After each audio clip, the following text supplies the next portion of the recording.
Halo semuanya, saya perwakilan dari kelompok 5. Di sini ingin menampilkan video pembelajaran mengenai analisis laba maksimum pada pasar persaingan sempurna dan analisis laba maksimum pada monopoli dan monopolistic competition. Sebelum memulai pembahasannya, alangkah baiknya kami dari kelompok 5 ingin memperkenalkan diri terlebih dahulu, yaitu ada Novita Sari Borukaban, Marsyanda Huta Galung, Muhammad Abdan Syakur Nuradi, dan Hernita Syagian. Baiklah, tanpa berlama-lama lagi, kita akan memasuki pembahasan pertama, yaitu mengenai laba maksimum pada pasar persaingan sempurna. Pasar persaingan sempurna adalah suatu interaksi antara permintaan dengan penawaran yang berkaitan dengan jumlah konsumen dan produsen yang sangat banyak dan tidak terbatas. Pasar persaingan merupakan pasar atau industri yang dicirikan oleh perusahaan kecil yang mengatur dan membuat produk yang sama. Pasar persaingan sempurna ditandai oleh hal-hal berikut, yaitu yang pertama adanya banyak pembeli dan penjual, sehingga masing-masing hanya membeli dan menjual sebagian sangat kecil dari jumlah total yang diperdagangkan di pasar. Yang kedua, perusahaan menjual produk yang standar dan homogen seperti satu gantang gandum dan selembar saham. Yang ketiga, penjual dan pembeli memperoleh informasi secara sempurna tentang harga dan ketersediaan sumber daya dan produk. Yang keempat, perusahaan dan sumber daya bebas untuk bergerak atau berpindah, yaitu mereka dalam jangka tertentu dapat dengan mudah masuk atau keluar industri. Berikut contoh kurva permintaan di pasar persaingan sempurna. Adapun keterangannya yaitu berapapun jumlah permintaan produk, karena harga per unit tidak berubah, maka kurva yang terbentuk adalah garis lurus mendatar atau kurva elastis sempurna. Dan ingat bahwa karena harga tidak berubah, maka keuntungan dari setiap tambahan satu unit produk yang terjual selalu sama dengan harga produk. Dalam hal ini, P sama dengan MR. Contoh pasar persaingan sempurna antara lain pasar saham dan obligasi, pasar komoditas dasar seperti emas dan perak, pasar mata uang asing, dari pasar sebagian besar produk pertanian seperti gandum, jagung, dan ternak. Permintaan dan penawaran pasar persaingan sempurna. Dalam pasar persaingan sempurna, harga ditentukan oleh interaksi permintaan dan penawaran. Perbedaan penting antara perusahaan-perusahaan yang beroperasi pada pasar persaingan sempurna dan perusahaan-perusahaan yang beroperasi pada jenis pasar yang lain, yaitu terletak pada bentuk kurva permintaan dari perusahaan itu sendiri. Kurva permintaan dalam pasar persaingan sempurna berbentuk horizontal atau elastis sempurna. Tidaklah berarti bahwa perusahaan benar-benar dapat menjual produk dalam jumlah yang tidak terhingga pada tingkat harga yang berlaku. Sebaliknya, hal tersebut berarti bahwa perubahan produksi yang secara normal mungkin dilakukan oleh perusahaan praktis tidak dapat mengubah harga pasar, karena pengaruh perubahan output tersebut relatif sangat kecil dibanding dengan output dari total industri. Berikut contoh gambar kurva permintaan pasar persaingan sempurna dan perusahaan. Dalam pasar persaingan sempurna, permintaan total perusahaan sama dengan harga dikali dengan kuantitas produk yang terjual atau P dikali Q. Oleh karena itu, harga sudah ditetapkan, maka penerimaan rata-rata atau average revenue dan penerimaan marginal atau marginal revenue adalah sama dengan harga. Dengan demikian, kurva permintaan sama dengan penerimaan rata-rata, sama dengan penerimaan marginal, dan sama dengan harga. Ciri-ciri pasar persaingan sempurna. Pasar persaingan sempurna memiliki ciri-ciri tersendiri yang membedakan dengan perusahaan lain.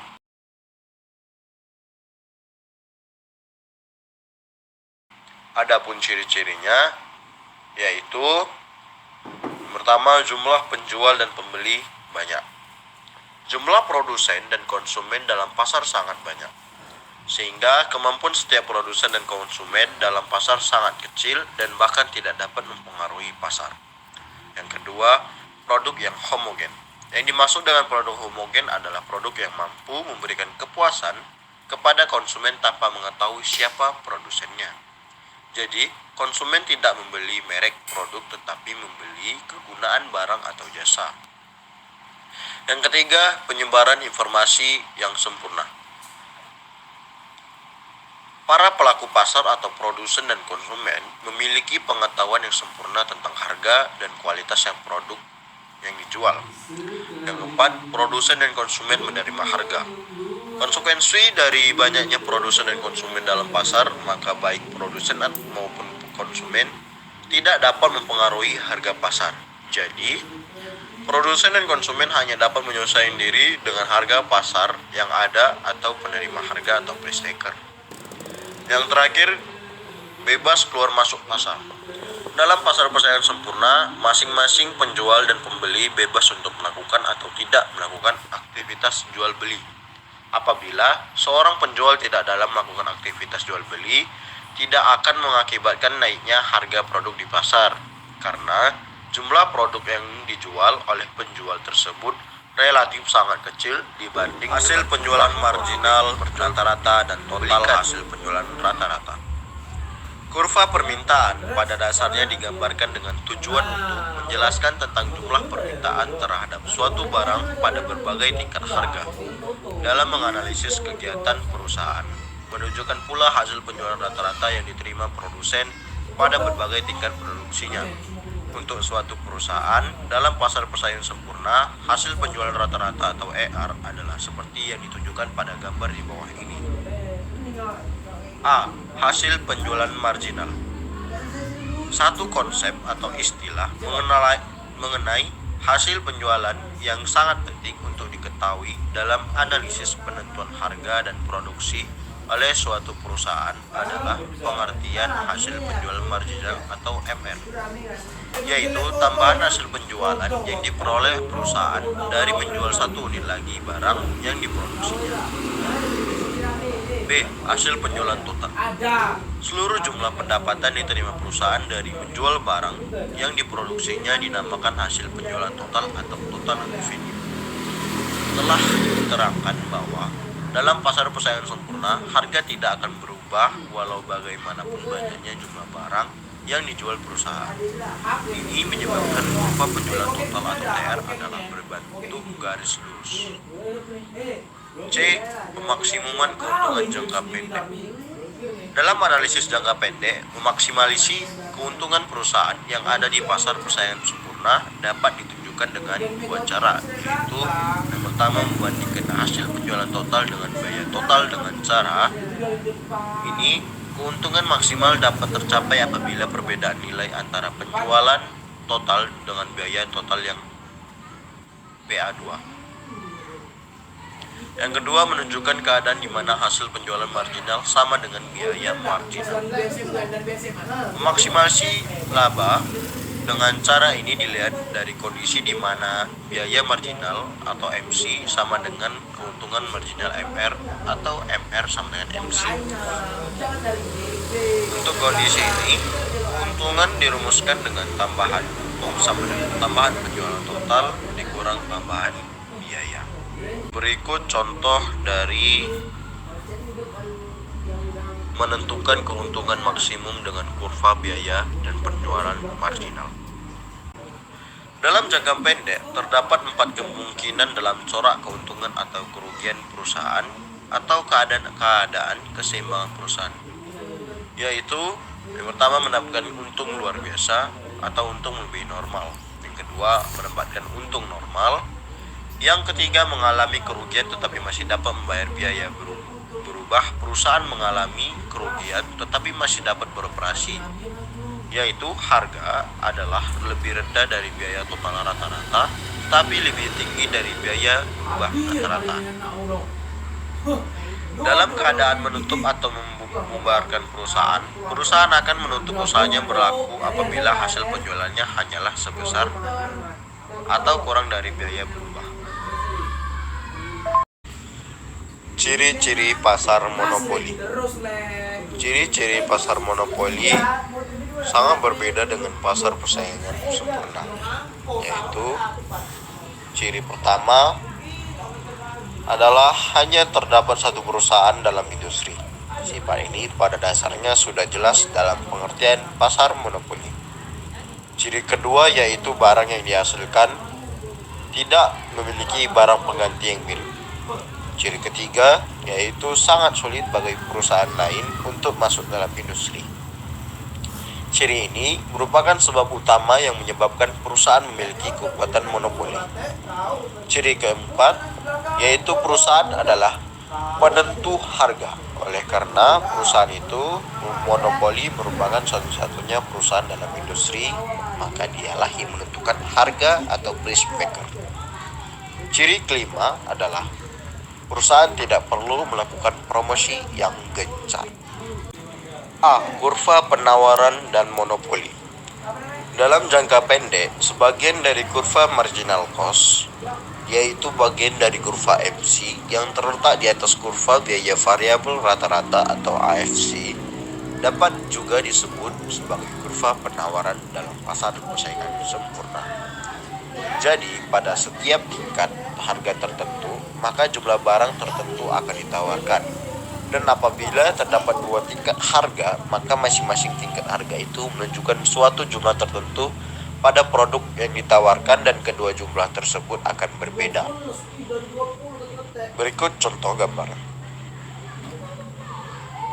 Pada pasar monopoli, biaya marginal tidak menunjukkan sifat kurva penawaran seperti pada pasar persaingan sempurna.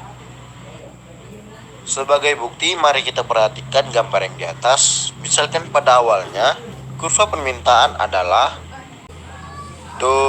di 0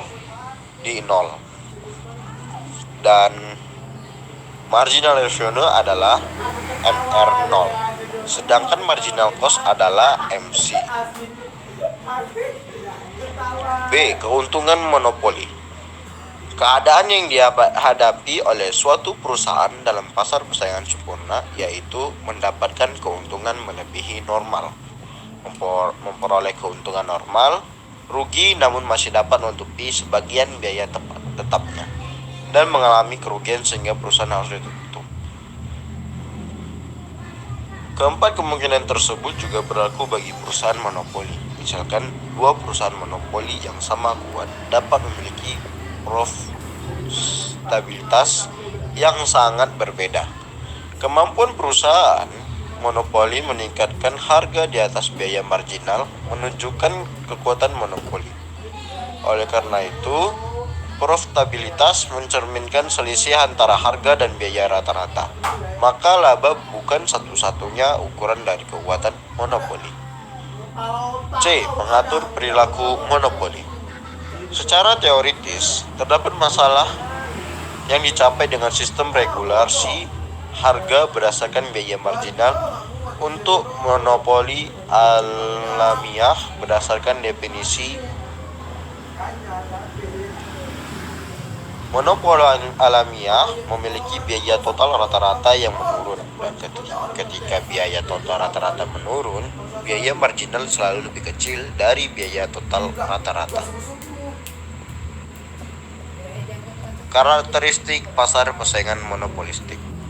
Pasar persaingan monopolistik memiliki beberapa ciri, yaitu yang pertama, produk yang dihasilkan telah didiferensiasi. Yang kedua, jumlah perusahaan dalam industri banyak. Yang ketiga, perusahaan mempunyai sedikit kekuatan dalam mempengaruhi harga. Dan keempat, perusahaan bebas keluar masuk dalam industri. Karakteristik ini merupakan ciri yang sangat penting untuk membedakan antara pasar persaingan monopolistik dengan pasar persaingan sempurna. Keseimbangan jangka panjang pada pasar persaingan monopolistik. Perusahaan dalam pasar persaingan monopolistik dalam jangka pendek dapat memperoleh keuntungan di atas normal, maka perusahaan baru akan tertarik untuk masuk dalam industri tersebut, sehingga jumlah perusahaan dalam industri bertambah banyak. Hal tersebut disebabkan karena dalam pasar persaingan monopolistik tidak terdapat hambatan yang berarti untuk masuk dalam industri. Dampak dari banyaknya perusahaan yang terlibat dalam industri, maka masing-masing perusahaan akan menghadapi permintaan yang sedikit pada masing-masing tingkat harga. Dalam menilai efisiensi perusahaan dalam penggunaan faktor-faktor produksi dalam pasar persaingan monopolistik dapat dilakukan dengan membandingkan efisiensi perusahaan dalam penggunaan faktor-faktor produksi pada pasar persaingan sempurna. Perbandingan efisiensi tersebut dapat dilihat pada gambar di bawah ini, di mana menunjukkan perbandingan antara efisiensi penggunaan faktor-faktor produksi pada pasar persaingan sempurna dan pasar persaingan monopolistik dalam jangka panjang. Pada gambar A menunjukkan keseimbangan untuk pasar persaingan sempurna sementara, sedangkan B menunjukkan keseimbangan pada pasar persaingan monopolistik. Baiklah, itu saja materi yang kami kelompok 5 bisa sampaikan.